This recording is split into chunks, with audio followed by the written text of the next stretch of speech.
मेरे कलीग की मौसी के साथ हुई है ये, और उसकी मौसी आज तक ठीक नहीं है। अच्छा, क्या हुआ था? तो पहाड़ों में रहती हैं वो, और एक उनके हस्बैंड जो हैं वो टूरिंग जॉब थी उनकी, तो टूर वूर करने वो काम से बाहर गए हुए थे, वो अकेली थी रात में। अब पहाड़ों में क्या होता है, 9-10 बजे तक सन्नाटा हो जाता है, सब लोग सो जाते हैं, कोई कुछ नहीं होता। उनको रात के करीब 12 बजे उनके घर की डोरबेल बजती है, और उन्हें दिखता है कि एक छोटी सी लड़की धूल मिट्टी में लपटी हुई वो उनसे पानी मांग रही है। उनको तो समझ में नहीं आया कि रात में ऐसे लड़की कैसे आ गई है, पानी वानी क्या मांग रही है, बट उन्होंने कहा चलो ठीक है, पानी की बॉटल ली और पानी भरने लगी, और पानी भर के जब वापस आई तो गेट पे कोई नहीं था, दूर दूर तक वो लड़की नहीं थी। उन्हें कुछ समझ में नहीं आया, उन्होंने पानी की बॉटल बाहर रख दी और वापस सोने चली गई। अब कुछ टाइम बाद अचानक से उनके रोशनदान तुम्हें पता है ना, जो घर में खिड़की सी होती है, छोटी सी जाली सी, शीशे की भी होती है, रोशनदान के जगह पर लाइट आ जाए, तो वहां से एकदम से उन्हें ऐसा लगता है कोई ठोक रहा है उसको बहुत तेजी से। उन्हें नहीं समझ आता यार ये क्या हुआ। फिर उसी दिन रात की बात है, उसमें कुछ समझ भी नहीं आता ये क्या भाई क्या हो रहा है। उसके बाद कहते हैं चलो होगा कुछ, शायद चिड़िया मतलब चिड़िया होगी, कोई जानवर वानवर कुछ होगा, कुछ होगा, पेड़ों का तिनका मिनके गिर रहे हो, हवा चल रही हो बाहर। तो सो गई वो दोबारा। फिर उनकी थोड़े टाइम बाद आँख खुलती है और वो देखती हैं कि वो लड़की बगल में लेटी हुई है, उनकी छोटी सी लड़की, और हंस रही है, गिगिल कर रही है। वो फौरन उठती हैं और लाइटें वाइटें जलाती हैं, वो लड़की गायब, वहाँ पे है ही नहीं। समझ नहीं आता उन्हें कि क्या हो रहा है। अब उन्हें किचन से एकदम से आवाज़ें आ रही हैं बर्तनों के गिरने की। वो किचन में भागती हैं, देखती हैं यार किचन में सब बर्तन गिरे हुए हैं, अलमारियाँ बज रही हैं, खुल बंद हो रही हैं अलमारियाँ। वो लाइटें वाइटें ऑन करती हैं तो लाइटें भी प्रॉपर नहीं जल रही हैं, फ्लिकर कर रही हैं, जलबुझ हो रही हैं। तो उन्हें कुछ समझ में नहीं आ रहा, उन्हें लग रहा है कुछ तो गड़बड़ है ये। अचानक से वो देखती हैं कि जो किचन का सिंक है उसमें से काला पानी ऊपर आ रहा है, सिंक की नाली से काला काला पानी ऊपर आ रहा है, ठीक है।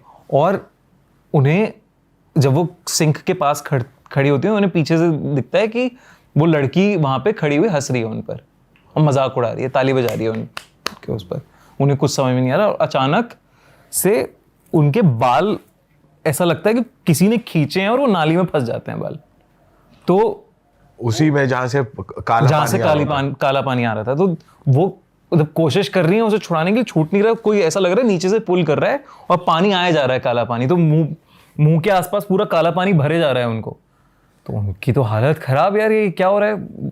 ऑब्वियसली इंसान ऐसे में पूरी जान लगाता है, और उन्होंने जान लगा के एकदम सर छुड़ाया अपना, तो उनका ऑब्वियस यहाँ पे चोट लगी, उन्हें बाल खिंचे, पूरा आपको जख्म हो गया यहाँ पे। अब वो उन्हें समझ में नहीं आ रहा कि क्या हो क्या रहा है मेरे साथ। वो मतलब चीखने चिल्लाने लगती हैं, ये सब है। वो कोशिश करती हैं कि घर से निकलूँ, अब वो घर का दरवाज़ा खोल रही है, घर का दरवाज़ा ना खुले, घर का दरवाज़ा बंद पड़ा है पूरा। वो लड़की की गूंज रही आवाज़ हंसने की, कहाँ है पता नहीं, दिख नहीं रही है। फिर अचानक से उन्हें ऐसा लगता है कि कोई उनका गला घोट रहा है बहुत ज़ोर ज़ोर से। तो जब गला घोट रहा है, वो कोशिश कर रही हैं कुछ बोलने की, लेकिन कुछ बोल नहीं पा रही, कुछ चीख नहीं पा रही। इतने नेबर्स वेबर्स जो भी थे आसपास के, वो आ जाते हैं, घर का दरवाज़ा खटखटाते हैं, भाभी ठीक हो आप, आपकी चिल्लाने की आवाज़ आ रही है, भाभी ठीक हो। तो कोई तो उनमें से मिला के दरवाज़ा किसी तरह खोल देते हैं, तोड़ देते हैं। तो वो देखते हैं कि भाभी नीचे गिरी पड़ी हैं और एकदम पूरा रेड कलर का वो है उनका पूरा, और उन्हें कुछ समझ में नहीं आ रहा है। गर्दन दबा रखी है किसी ने, बट जिंदा है, मरी नहीं है। उसके बाद ये सब इंसिडेंट जब होता है, वो उस दिन तो वो चली जाती हैं, वो सब लोग आ गए, तो कुछ उसके बाद हुआ नहीं उनको। लेकिन अगले दिन अपने पति को बुलाती हैं वो, ये सब इस पे पंडित जी को बुलाते हैं अपने। तो पंडित जी बताते हैं कि आप कुछ टाइम पहले कहीं गए हो और ऐसी जगह पे आपका पैर पड़ा है जहां एक छोटी लड़की की कब्र थी, जिसको मुगलों के टाइम पे जिंदा गाड़ दिया गया था।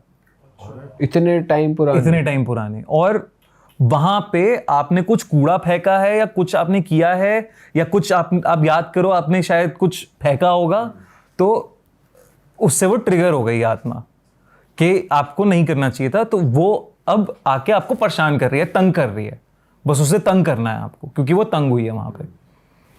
और वो ये कह रहे हैं पूरी पूजा पाठ होती है इसके ऊपर, और वो कहते हैं कि जहाँ पे भी आप गए थे उस जगह जाओ और माफ़ी मांगो, तब जाके ये थोड़ा छूटेगा। अब उन्हें जब वो याद करने की कोशिश करती हैं तब वो सोचते हैं मैंने एक खाली पानी की बोतल एक फेंक दी थी। फेंकी थी वहाँ पे। ओह, वैसे रैंडमली पब्लिकली कुछ फेंकने से भी भाई चीजें ये खराब तो हो रही मतलब हैं। क्रेजी कहानी है ना कि कैसे हो सकता है ये, और वो आज तक उनकी मेंटल कंडीशन ठीक नहीं है उस दिन के बाद से। पर उनको वो महसूस नहीं होती, वो छोटी लड़की। छोटी लड़की महसूस नहीं होती है अभी, लेकिन मेंटल कंडीशन ठीक नहीं है। मतलब कभी कभी वो अनाप शनाप बात करती हैं अनरिलेटेड, जैसे पोजेस्नो। अब वो पोजेशन में कुछ ऐसा नहीं करती कि किसी को हार्म कर रही हैं या एकदम बेड उठा लिया मोंजुलिका की तरह, बट है अजीब तरीके से बिहेव करती हैं वो। और ये मतलब मेरे कलीग के मौसी हैं जो, भाई साहब ये कैसे, मतलब यार ये मतलब ये तो वही हो गया ना कि अब आप नींबू मिर्ची पे भी नहीं रख रहे हो, लेकिन आप क्या ट्रिगर कर दो पता ही नहीं। सही बात है भाई। भाई ये तो पता ही नहीं चल सकता ना कबर है किसी की, ये कैसे पता और वो लगा? भी मुगलों के टाइम पे। अब वो हो सकता है वो इतनी मतलब जैसे सैड आत्माएं हैं क्योंकि ट्रॉमा इतना ज़्यादा था जब मुगलों ने जिंदा गाड़ दिया, मतलब अगर किसी को तो मतलब क्या ही हो रहा अभी होगा। तक भी वो एक्टिव एंटिटी, ये भी बड़ी बात है। ये भी तो जैसे सर्वजीत पूजा से मैं बात करता हूँ तो कहते हैं ना कि भूतों को कभी, वो कहते हैं अपनी पैरानॉर्मल इन्वेस्टिगेशन में कि डेड को नहीं समझ आता कि वो डेड है। तो हम लोग कभी बात करते हुए भी ये नहीं बोलते कि आप डेड हो, सही बात है। वो ऐसे ही बात करते हैं जैसे वो लिविंग है, तो वो उन्हें नहीं पता कि वो मर चुके हैं। सही बात है भाई। ये वैसे है भाई, उन्हें तो पता ही नहीं होगा ना, वो तो एक सोल है कि भाई भटक रही है। भटक रही है आत्मा, कैद है ना वो तो, कहीं किसी वर्ल्ड में फंस गए हैं। जैसे मतलब इमेजिन कर तुझे कहीं डाल दिया है किसी दूसरी दुनिया में, तू तो निकलने की कोशिश करेगा, इधर उधर जाएगा, तुझे समझ ही नहीं आ रहा है कि हो क्या रहा है तेरे साथ, और तू परेशान हो जाएगा ना एक टाइम के बाद, फिर तू परेशान करेगा लोगों को। सही बात है भाई।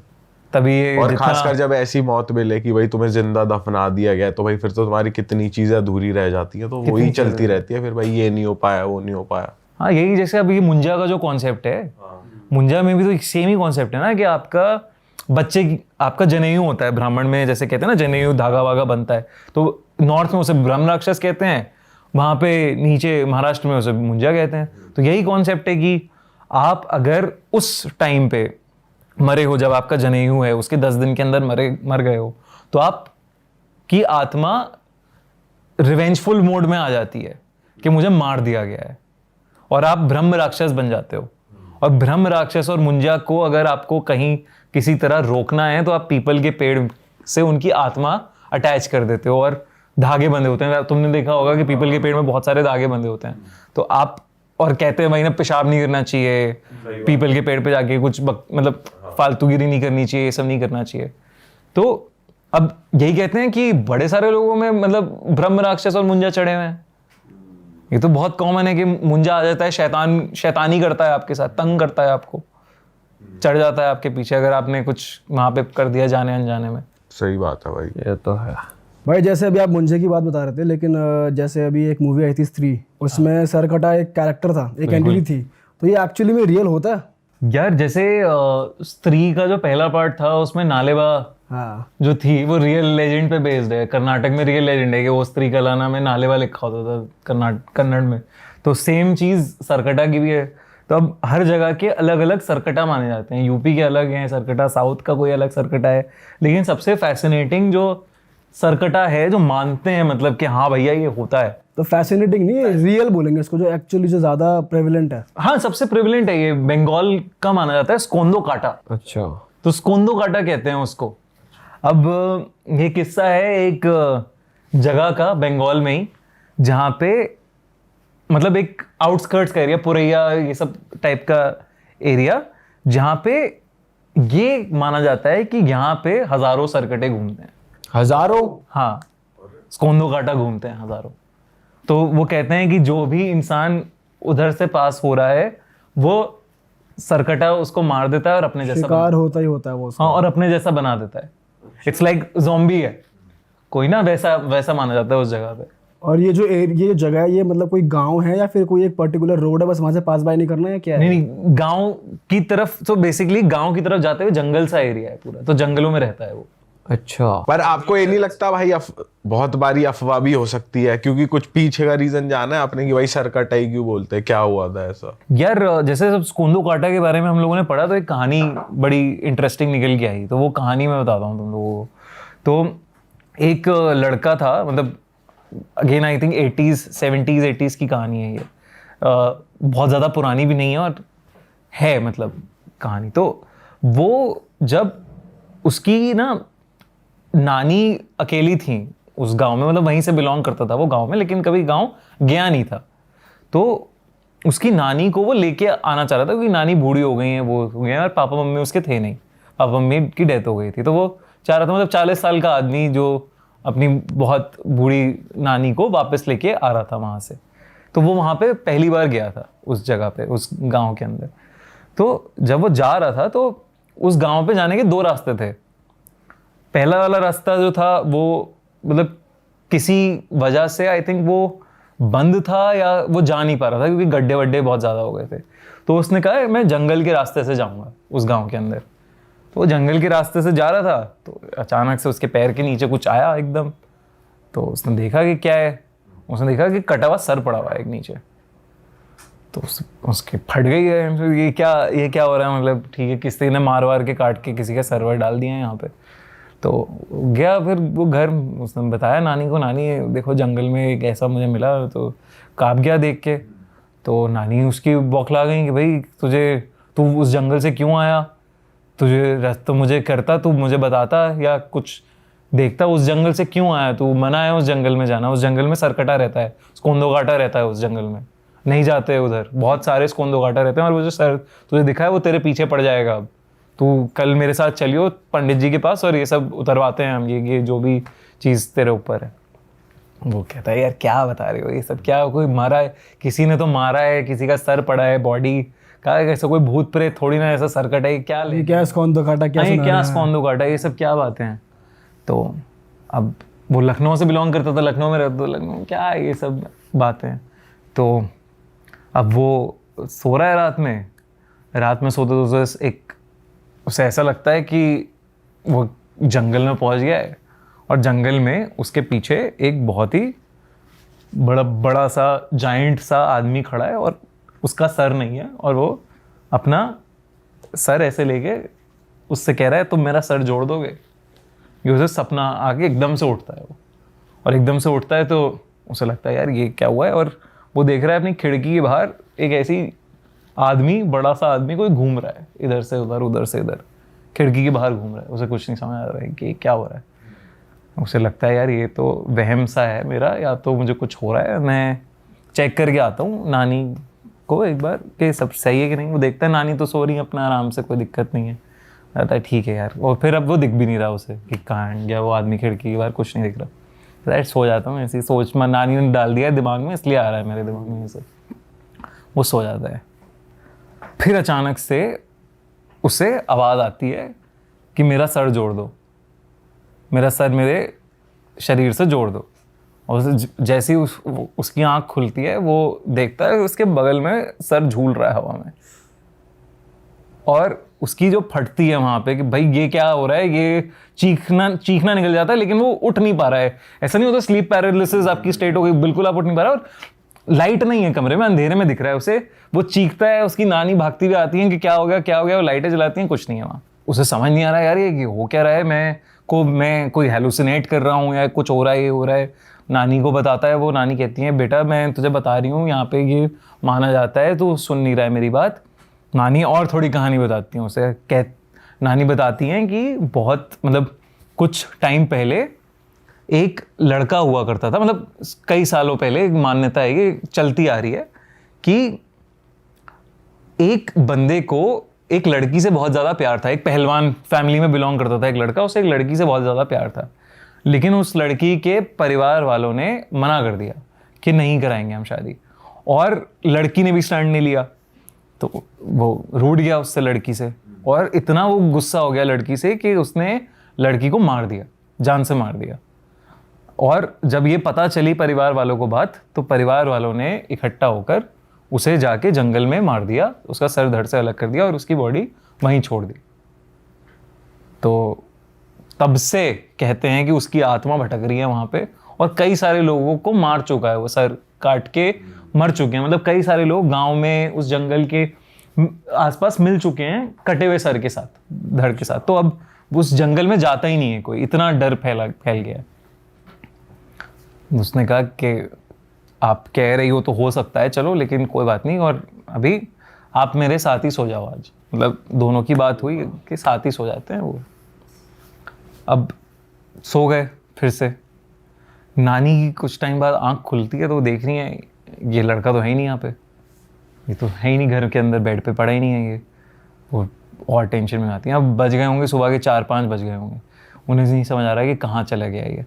वो जितने गांव वाले या जो भी उनके सपोर्ट ग्रुप वाले होते हैं वो कहते हैं जंगल में गया है वो, मतलब मुझे डर लग रहा है कि उसे ले गया है सरकटा, और ऐसा ऐसा हुआ है, उसे दिखा था और उसके पैर पड़ा था, तो मुझे बहुत डर लग रहा है वो। गांव वाले कहते हैं कि हम तो नहीं जाएंगे उस जंगल में। वो नानी रोने लगती है ऑब्वियसली कि भाई प्लीज़ चलो, देख लो, कुछ हो तो साथ चलो, सब लोग चलते हैं। अब वो वहाँ जाते हैं तो वो देख रहे हैं कि वो उनका नाती है वहाँ पे जंगल के अंदर, और वो खड़ा हुआ है, पागलों की तरह बिहेव कर रहा है, और उसके हाथ में कहीं से तो कट्टा आ गया है, वो जो फसल काटते हैं ना, वो उसके हाथ में है, और वो चीख रहा है, चिल्ला रहा है, और अपने आप को ही मार लेता है। और सामने सब गांव वालों। और जब ये गांव वाले काफी टाइम बाद ये देखते हैं तो वो कहते हैं भाई यहाँ से चलो, अब हो गया बहुत। और ये वाली कहानी ऐसे जनरेशन टू जनरेशन पास होती हुई आ रही है, और वहाँ पे बताते हैं उस एरिया के आसपास कि ये कहानी है। मतलब ये भी मुझे ऐसे पता नहीं लगती, जब रिसर्च करी कि हाँ सरकटा आ रहा है, ये आ रहा है, वो आ रहा है, तब ये कहानी पता लगी। तो स्त्री में ही इसका मॉडिफाई वर्जन एक तरीके से यही दिखाया हाँ, यही दिखाया है। यही दिखाया, मतलब ये लेजेंड है। इंडिया में ऐसी चीजें छुपी हुई है ना, मतलब हर एक चीज छुपी है। एक है शिवम में जॉन, जो शिवम सिंह राजपूत, वो कहानी सुना रहा था कि उसके गांव में, उसकी नानी के गांव में 1 रुपए वाली चुड़ैल घूमती है। वो क्या करती है भाई? 1 रुपए की चुड़ैल? हाँ, 1 रुपए मांगती है वो। अच्छा। और जो नहीं देता? मुंह मार देती है उसको। और जो दे देता है? चली जाती है। अच्छा। 1 रुपए की चुड़ैल घूम रही है, मतलब सालों से 1 रुपए वाली चुड़ैल, उसे बोलते भी 1 रुपए वाली चुड़ैल है। और बड़े और सारे वो आज तक घूम रही है? आज तक घूम रही है। बड़े सारे लोगों ने एनकाउंटर किया। उसने कहा मम्मी ने किया है मेरी। अच्छा। तो ये क्या है 1 रुपए वाली चुड़ैल क्या है? कितना फनी है, लेकिन कितना फनी है। मतलब वो भी चुड़ैल भी चढ़ावा मांग रही है कि भाई 1 रुपया दे दो। बताओ, 1 रुपए के लिए मर्डर हो रहे। एक चढ़ावा भी तो इतना भारी भरकम ज्यादा बदतमीज हो तो दूसरा चढ़ावा दे और दे। मतलब वो कह रहा है भाई मेरी मम्मी मैं भी मजाक में उड़ाता था, मम्मी भी मजाक में उड़ाती थी, लेकिन एक्सपीरियंस किया है, आवाज ही आ रही है कि 1 रुपए दो। मतलब ये क्या है भाई यार। और अगर कोई चल चोरी होगा थोड़ा रेट तो बढ़ाएगा अब ना। सही बात है। ये क्या है? ऐसे स्कॉन्दो कटा है। मतलब ये लेजेंड्स हैं यार, ये होते हैं। अब जैसे हम फिल्मों की बात कर रहे हैं, स्त्री मुंजा की, तो एक फिल्म आई थी कंतारा जो बहुत बढ़िया चली थी, भूता कोला। उसमें जो रिचुअल है वो होता है, मतलब तो बहुत सारी रियल फुटेजेस भी बाहर आई फुटेजेस हैं, और उसमें बकायदा कहते हैं कि यार आते हैं देव, आपको बता देंगे, आपकी हिस्ट्री बता देंगे। वो मतलब कैसे हो सकता है कि कुछ चंद सेकंड्स में कोई एक शक्ति आ गई जो ऐसे पागलों की तरह बिहेव कर रही है, मतलब एबनॉर्मल तरीके से बिहेव कर रही है। मैं डिसरिस्पेक्ट नहीं करना चाहता, बट ऐसे आपको दिखता है ना कि कुछ तो हो रहा है अजीब सा, अलग सा। करेक्ट भाई उस टाइम पे कोयले पे चल रहे होते हैं लोग, जले हुए कोयले पे, भाई वो कैसे सेकंड्स हो रहा है, और मतलब वो जनता में देख के बता दे रहे हैं पूरी कहानी, पूर्वज वाली कहानी बता रहे हैं कि तेरे पूर्वज ने ये किया था, तेरी बुआ मर गई, तुमने उन्हें चढ़ावा नहीं दिया या उनके नाम को याद नहीं किया इसलिए दिक्कतें हो रही हैं, ये सब बता रही हैं। वो पूरी मतलब कहानी बता रहे हैं उसके बारे में। कैसे हो सकता है ये? Like with in seconds how can things happen? सही बात है भाई। तो ये सब तो है यार चीजें। भाई आप कोटा की भी एक बता रहे थे। हाँ स्टोरी है भाई, वो भी बताओ। वो तो यार एक कोटा के बड़े फेमस प्रोफेसर हैं, विनीत सर, तो उनके साथ हुई हुई कहानी है। उन्होंने क्लासरूम्स में भी अपने शेयर करी है, लेकिन बड़ी इंटरेस्टिंग कहानी है। बताओ भाई। तो उनकी शुरू की कहानी है जब वो कोटा में उन्हें जॉब मिली थी टीचर की।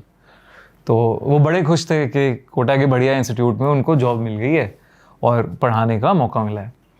अब क्या दिक्कत आ रही थी कि कोटा में ऐसे, क्योंकि वो स्टूडेंट नहीं थे, थोड़े एज वेज हो गई थी उनकी, तो उनको रूम मिलने में दिक्कत हो रही थी, बैचलर थे तो सब मिल नहीं रहा था उन्हें। फिर फाइनली एक रूम मिला उन्हें, मतलब एक फ्लैट मिला, बड़ा आसानी से मिल गया, सस्ते में भी मिल गया, उन्होंने ले लिया। उन्होंने कहा बहुत बढ़िया है, तो बहुत ही सही डील है। अब वो वहाँ मतलब पढ़ाना शुरू कर दिया, सब बढ़िया चल रहा है। तो वो कुछ टाइम बीत गया। अब एक दिन वो सो रहे थे तो उन्हें अचानक से ना ऐसा लगा, बड़ा भार सा लगा, हैवी सा लगा कि अरे, मतलब सोते सोते ना आपको लग रहा है कि अरे यार ये क्या हो रहा है, बर्डन्स क्या पड़ रहा है इतना सारा। तो वो आँख खोल रहे हैं तो उन्हें ना कुछ, मतलब वो हिल नहीं पा रहे, बेसिकली वो स्लीप पैरालिसिस वाला जो एक जोन है वो हिल नहीं पा रहे, और उन्हें क्लियरली नहीं दिख रहा, लेकिन उन्हें ऐसा लग रहा है कोई है उनके ऊपर, धुंधला धुंधला काला काला कोई है। उन्हें समझ में नहीं आ रहा, मतलब कोशिश कर रहे हैं उठने की, कोशिश कर रहे हैं उठने की, कोशिश कर रहे हैं उठने की, फिर एकदम से उठ पाते हैं, वो उठ जाते हैं एकदम से, बिल्कुल पहले तो बिल्कुल ही नहीं, हिल ही नहीं पा रहे एकदम, फिर उठ पा रहे हैं, उठते हैं, फिर उसके बाद वापस सोने की कोशिश करते हैं, नींद नहीं आ रही, समझ नहीं आया उन्हें कि क्या हुआ उनके साथ। फिर वो थोड़ा पढ़ाई करने लगते हैं अपनी, ये जो पढ़ाना है लेक्चर में। अब वो पढ़ाते पढ़ाते उन्हें ऐसा लग रहा है कि कोई तो घूम रहा है पीछे, सेंसेशन आ रही है, बस मतलब फीलिंग आ रही है कि कोई है जो इधर से उधर हो रहा है, आहट सी है एक, लेकिन दिख नहीं रहा कोई, और थोड़ा डर लग रहा है कि यार क्या हो रहा है। इग्नोर करते हैं वो इस चीज़ को कि चलो ठीक है, थोड़ा बहुत वापस से बुक्स वुक्स में लगा के सो जाते हैं उस दिन। अब ये चीज़ ना रिपीट होने लग जाती है, हर रात उनका एकदम से आँख खुलती है, ऐसा लगता है कि हैवी हैं, उठ नहीं पा रहे, और फिर उठ जाते हैं। मतलब ऐसा लग रहा है 2 मिनट तक आप फ्रीज हो और पूरी कोशिश कर रहे हो, और फिर एकदम से कुछ हट गया आपके ऊपर से, बाहर हट गया, तो आप उठ पा रहे हो। रोज हो रहा है ये। और अब उन्हें लगने लगा है कि घर में कुछ तो आहटें हो रही हैं, क्या हो रहा है। उन्हें लगा यार शायद मैं इतनी सारी क्लासेस ले रहा हूँ, दिन भर इतनी पढ़ाई, मतलब इतने सारे लेक्चर्स ले रहा हूँ, मैं थक रहा हूँ बहुत ज़्यादा, मुझे रेस्ट नहीं मिल रहा। वो डॉक्टर के पास भी जाते हैं कि ऐसा कुछ है क्या, तो वो कह रहे हैं आप बहुत ज़्यादा पढ़ा रहे हो, टायर्ड हो, इसलिए आपको स्लीप पैरालिसिस हो रहा है। आप मतलब स्लीप पैरालिसिस में क्या होता है वो बताते हैं कि आपका बॉडी को तो रेस्ट चाहिए, लेकिन आपका दिमाग एक्टिव हो गया है, दिमाग उठ जाता है, दिमाग उड़ गया है, तो इसलिए आप मूव नहीं कर पा रहे हो, बॉडी इज स्टिल स्लीपिंग, दिमाग आपका एक्टिव हो गया। हाँ, तो कहते हैं शायद यही हो रहा होगा मेरे साथ, ये है। लेकिन वो अभी भी उस चीज़ को नहीं कर पा रहे कॉम्प्रिहेंड कि ये काला साया है जो धुंधला आहट किसकी दिख रही है, क्या है ये, कुछ समझ नहीं आ रहा है, क्या महसूस हो रहा है, कुछ नहीं पता लग रहा। अब एक दिन वो वापस आते हैं अपने मतलब पढ़ाई के कोचिंग इंस्टीट्यूट से, तो वो देख रहे हैं कि उनकी बुक्स सारी बिखरी पड़ी हैं और उनके नोट्स पे इंक फैली हुई है पूरी। वो देखते हैं खिड़की खुली हुई है घर की, तो उन्हें लगता है कि शायद यार हो सकता है कि हवा चल रही होगी तेज़, तो उस चक्कर में ये सब गिर गया है। बट उनके लिए थोड़ा अनयूजुअल है कि ऐसा हो सकता है, इतनी तेज़ हवा होगी, किताबें गिर जाएं शेल्फ से, इंक कैसे फैल जाए। चलो शायद डॉक्टर कह रहा है कि मेरी दिक्कत है, हो सकता है हवा आई हो, कुछ हो, मैं इतना नहीं पढ़ता इसमें, सोचता, अपना काम करता रहता हूँ। जब ये किस्सा होता है, खिड़की विड़की वो बंद रखता है, अब घर की ये चीज़ें हो रही हैं, थोड़ा कम हो गया है ये, मतलब अब जैसे वो ध्यान कम दे रहा है, और ध्यान कम दे रहा है, डॉक्टर ने दवाइयाँ दे दी हैं कुछ, उससे उसे लगा कम हो रहा है ये सब। फिर एक दिन उसे ऐसा लगता है, सोते हुए जब वो उठता है तो उसे दिखता है कि खिड़की पे एक लड़की खड़ी हुई है। अच्छा। और उसे समझ में नहीं आ रहा यार ये क्या है, लड़की कहाँ से आ गई यहाँ पे, और अंधेरा है, लाइट खोलता है, कोई नहीं है वहाँ, ठीक है। अब वो उसे धीरे धीरे लड़की दिखने लगी है वहाँ पे, घर के अंदर अलग अलग जगह पे लड़की दिखने लगी है। अच्छा। हाँ, और वो हो रहा है परेशान कि यार ये क्या बात है, और मतलब ऐसे ना कि दिखा गायब हो गई ऐसा। अब वो उसे फिर लग रहा है यार मेरे दिमाग में कुछ दिक्कत है या क्या है। उसके बाद एक रात ऐसी होती है इंसिडेंट जहाँ पे वो लड़की वो काम कर रहा होता है, वो सो नहीं रहा होता, वो काम कर रहा होता है अपना, कुछ पढ़ाई कर रहा होता है अपना टेबल पे बैठ के। अचानक से उसे ऐसा लग रहा है कि डोर उसका अपने आप खुल गया, जो कोई रूम में आता है टाइप्स। हाँ, वो कह रहा है यार ये क्या हुआ, और वहाँ उसे फिर दिखी लड़की बहुत क्रिस्टल क्लियर खड़ी हुई है वहाँ पे, उसे देख रही है अपनी मुंडी घुमाई, मतलब टेढ़ी करके उसे देख रही है और पागलों की तरह बिहेव कर रही है। अब वो गायब नहीं हो रही, अब वो एक जगह ही खड़ी है। गायब नहीं हो रही। वो उसकी फटी कि भाई ये क्या हुआ। वो सीट वीट से उठा अपना और वो पीछे जा रहा है, क्या चाहिए तुम्हें, कौन हो तुम टाइप वो। और वो धीरे धीरे उसकी तरफ बढ़ रही है लड़की आगे, पागलों की तरह बिल्कुल। वो भागता है, घर से बाहर निकलता है वो, और रात के 9 साढ़े 9 बज रहे होंगे। वो स्टोर, एक दुकान खुली थी बस सामने, वो दुकान वाले के पास जाता है कि आप पानी दे दो मुझे प्लीज़, पानी की बोतल दे दो एक। तो कहता है इतने परेशान क्यों भाई, क्या हो गया। वो बताता है यार क्या सामने वाले घर में कुछ तो है, मुझे नहीं समझ आ रहा कि क्या है। तो वो पूछता है कौन से फ्लैट में रहते हो। वो अपना फ्लैट नंबर बताता है। तो कहता है तुम्हें फ्लैट के बारे में पता नहीं है क्या। कि कहता नहीं मुझे तो कुछ नहीं पता इस फ्लैट के बारे में। वो कहते हैं कि एक माँ बेटी रहते थे इस घर के अंदर, और बेटी ने कोटा में पढ़ाई के प्रेशर की वजह से खुद को मार लिया था, जान ले ली थी, सुसाइड कर ली थी। तो उसकी आत्मा वहाँ पे भटकती है आज भी। अच्छा। तो अब उससे ये कहानी सुनता है वो, तो उसकी फट जाती है कि यार ये क्या है। अभी तक तो मैं अपने ऊपर समझ रहा था। हाँ, अपने ऊपर समझ रहा था, ये तो कुछ चल रहा है मतलब घर में मेरे, और बहुत ही वो है। अब क्या करूँ मैं। वो सोचता है अब सामान पड़ा है मेरा सारा, वो है मैं कहाँ जाऊँ रात में, अभी क्या करूँ। वो सोचता है कि चलो आज जैसे तैसे जाता हूँ, रात काटता हूँ। अभी तक इसने कुछ नहीं किया है, लड़की की है, छोटी बच्ची की आत्मा है, क्या ही करेगी मेरा। बड़ी हिम्मत है सर, यही रात काट लेता हूँ। सर में भी हाँ, हिम्मत मतलब वो है कह रहे हैं कल सुबह सुबह मैं बदलूंगा जो भी है। मतलब आप बाहर घूम रहे हो, 10:30 11 बज गया है, कहाँ किसको डिस्टर्ब करोगे, क्या करोगे। कोटा ऐसा शहर है, मतलब सो जाते हैं सब लोग। भाई मैं तो वहीं सो जाता जहाँ पानी मांगा था, पानी पिया था, यहीं खाट बिछार यहीं सो। हाँ यार, हार्ट कहाँ सुलाएगा अंदर से। ठीक है फिर। तो उसकी फट रही है। वो उसको भी कॉल करे जा रहा है, वो अपने ओनर को जिससे रेंट किया है उसने फ्लैट के, यार उठाए। ये ब्रोकर को फ़ोन कर रहा है, कोई फ़ोन ही नहीं उठा रहा उसका, कि यार ये क्या घर दे दिया तुमने मुझे, सच है झूठ है क्या है, इन्होंने जो कहानी बताई है, लेकिन कोई फ़ोन नहीं उठा रहा है। कह रहा है चलो जो भी है, मैं जो डॉक्टर ने दवाई लिखी है, नींद की गोली है, वो खा के मैं सो जाऊँगा। आज मैं जैसे जैसे काटता हूँ। वो गया वापस अंदर गया। अब उसको बिल्कुल ऐसा लगता है कि कोई उसका गला दबा रहा है सोते हुए, और जब चोक वाली हालत में उसकी आंख खुलती है तो वो देख रहा है कि पंखे से लाश लटकी है उस लड़की की। तब वो कहता है भाई मैं जा रहा हूँ यहाँ से, मैं निकल रहा हूँ, मैं नहीं रख सकता। और वो फिर उस दिन होटल में रुकता है, तुरंत अपना फ्लैट वाइट बदलता है और फिर कोटा गया, बाकी का जीवन जीता है भाई वो। फिर ये एक्चुअल स्टोरी है एक प्रोफेसर की, विनीत सर की। भाई साहब, भाई वैसे कोटा के प्रिंस सर भी बहुत सुनाते हैं सर भी बहुत बढ़िया वहाँ पे बहुत। प्रिंस सर की भी तो फ्लैट में था, तुम्हारे पॉडकास्ट में ही तो रिवील किया था उन्होंने, राइट। वैसे ये वाली स्टोरी आप तक कैसे पहुंची विनीत सर की? ये तो है, उन्होंने बता, मतलब ये पब्लिक डोमेन में है। अच्छा। तो उनके स्टूडेंट्स वगैरह सबको पता है कहानी। भाई बताओ यार, क्रेजी है भाई ये भी। अच्छा भाई, जब भी आप आते हो आप कुछ ऐसी जगहें बताते हो लोगों को, हॉरर जगहें, तो इस बार कुछ लाए हो आप नया? यार 2 जगहें हैं। एक है खैराताबाद का एक साइंस कॉलेज है, तो हैदराबाद में है वो। ओके। तो वो खंडर हो चुकी है बिल्डिंग, और बहुत टाइम से अब कोई नहीं पढ़ रहा बच्चे? अब कोई नहीं है वहाँ पे, कोई नहीं है। तो अब क्या है कि 2 बच्चे, मतलब ऐसे एक ग्रुप जाता है ना अलग अलग जगह पे, तो एक कॉलेज गया हुआ था, वहाँ पे कॉलेज के स्टूडेंट्स कुछ एनुअल फंक्शन वगैरह था, तो वो खैराताबाद साइंस कॉलेज की बिल्डिंग के बहुत पास रुके थे। तो 2 लौंडे अपना निकले बाहर कि यार थोड़ा मस्ती वस्ती करते हैं, क्या बैठे हुए हैं, बकैती मारते हैं वही सारी चीज़ें। तो गए एक चाय वाले के पास गए कि भाई क्या घूमे, हैदराबाद आए हैं तो आप बताओ कि क्या क्या घूमा जाए, कहाँ जाया जाए। तो वो कह रहा है वो तो तुम्हारा मोबाइल बता देगा जहाँ जहाँ घूमना है, बट मैं ये बता सकता हूँ कि कुछ जगह हैं वो मत जाना, वहाँ नहीं ज्यादा नहीं घूमना। हाँ वहाँ मत घूमना।